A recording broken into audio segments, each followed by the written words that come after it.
15 de junio de 2005, Vaslui Count, Rumanía.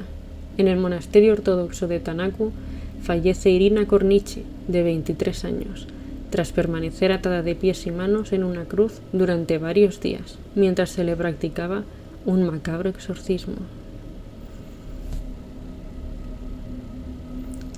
Bienvenidos al primer caso del podcast Expediente Lilith, un espacio donde exploraremos los rincones más oscuros de nuestro mundo, donde lo inexplicable cobra vida. En cada episodio desentrañaremos historias escalofriantes de posesiones, espíritus, rituales oscuros y fenómenos inexplicables que desafían la lógica. Prepárate para adentrarte en una realidad donde lo sobrenatural se mezcla con lo terrenal. En el capítulo de hoy os traemos el caso real que inspiró la película de La Monja, así como The Crucifixion, entre otras.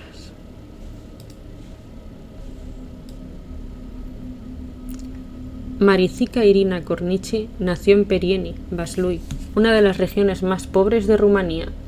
Su familia no era la excepción, y, además de sus escasos recursos, su madre, Elena Antoji, había quedado semiparalítica tras un accidente de coche. Y cuando Irina tenía tan solo 8 años, presenció el suicidio de su padre, quien se colgó de un árbol. Tras el fallecimiento, la tutela de Irina, así como de sus hermanos, pasó a pertenecer al Estado. Irina y su hermano menor fueron llevados a un orfanato.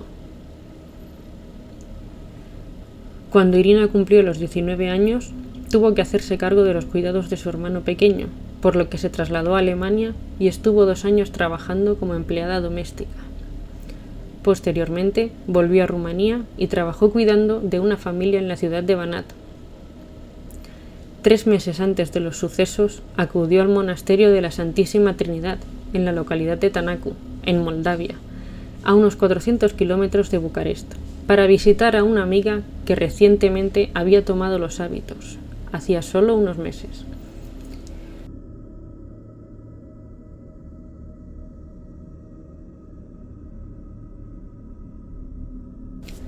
Se dice que bastó tan solo 1 hora de charla con el enigmático sacerdote del monasterio, Daniel Petru Corogeanu, de 29 años, para que Irina decidiese tomar los hábitos negros de la congregación.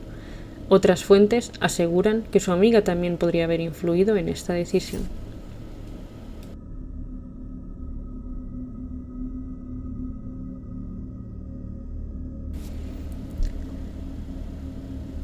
Remontémonos ahora a una década antes de los sucesos.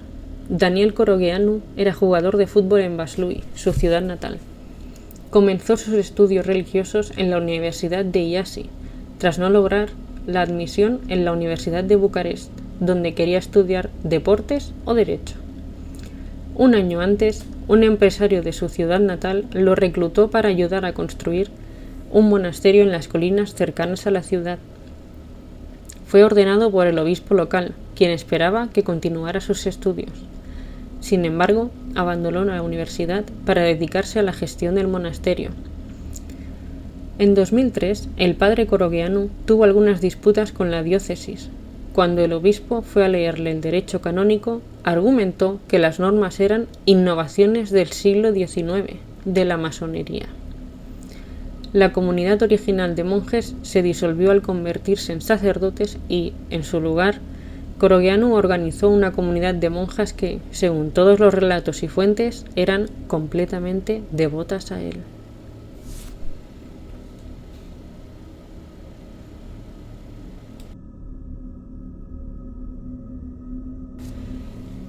Volvamos ahora a las primeras semanas de estadía de Irina en el monasterio de Tanacu, donde su salud mental se deterioró considerablemente, hasta que en marzo cayó en una profunda depresión. La autoridad eclesiástica decidió enviarla al hospital psiquiátrico de Tanacu en abril, tras empezar a reír de manera frenética durante una misa. En el hospital fue diagnosticada con esquizofrenia, recibió medicación para dicha enfermedad y fue dada de alta el 20 de abril. Sin embargo, pasaron 10 días y ella tuvo una recaída en su proceso de recuperación. Según confirman varias fuentes, Irina decía que el diablo le hablaba y le decía que era una pecadora, y ella no soportaba estar en el monasterio. Según George Silvestrovici, psiquiatra que tuvo la oportunidad de tratarla, aquello era el primer episodio de su esquizofrenia. No obstante, desde la institución descartaron enviarla nuevamente hacia el hospital psiquiátrico y optaron por un acto mucho más extremo: realizarle un exorcismo.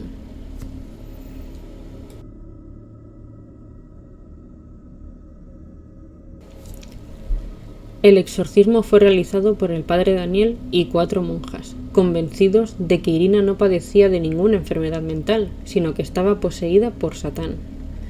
El ritual consistió en mantener a Irina atada de pies y manos en una cruz, privada de agua, de alimento y con una toalla en la boca, mientras Corogeanu y las monjas rezaban para sacar al demonio que, supuestamente, había poseído a Irina.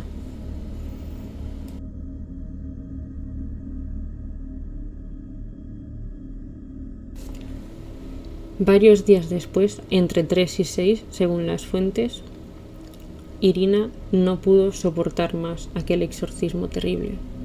El 15 de junio falleció. La autopsia inicial indicó que la monja murió por deshidratación, insuficiencia aguda cardiorrespiratoria, asfixia mecánica y otros daños que podrían estar relacionados con la esquizofrenia. Daniel Corogeanu fue sentenciado a 14 años de cárcel y las monjas recibieron sentencias de prisión de entre 5 y 8 años. Por otro lado, la Iglesia Ortodoxa retiró a Corogeanu de su cargo de sacerdote y excomulgó a las monjas. El padre Daniel desmiente que la crucificaran y asegura que solo para poder inmovilizar sus manos añadieron una tabla transversal a las camillas en la que la mantenían, y que la amordazaron porque lanzaba insultos en la iglesia durante la misa celebrada para su salvación. «Hemos llorado por ella, nadie quiso matarla», declara, y explica que la monja se calmó al final, la desataron, le dieron té y pan y después se desmayó y sufrió un infarto. Por otro lado, la familia de la monja que fue asesinada considera que las razones no tienen mucho que ver con fuerzas sobrenaturales. Su padrastro afirma: «Me preocupa la desaparición del dinero que Irina trajo de Alemania, pues la joven había ahorrado 4.000 euros durante su trabajo en el extranjero, pero ahora no están por ninguna parte». Algunos lugareños aseguran que el monasterio, al que desde entonces llaman el Monasterio del Diablo Rojo, está maldito, y que sospechaban que antes o después ocurriría una desgracia, dado que, al terminar su construcción, ningún jerarca de la Iglesia Ortodoxa fue a consagrarlo. Por desgracia, tuvieron razón e Irina falleció.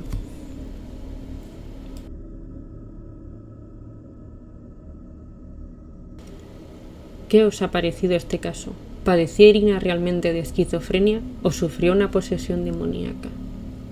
Próximamente os traeremos, por supuesto, un capítulo sobre Balak, el famoso demonio que aparece en forma de monja en la saga de Expediente Warren y ha protagonizado 2 de sus películas. Nos vemos en el siguiente capítulo de Expediente Lilith.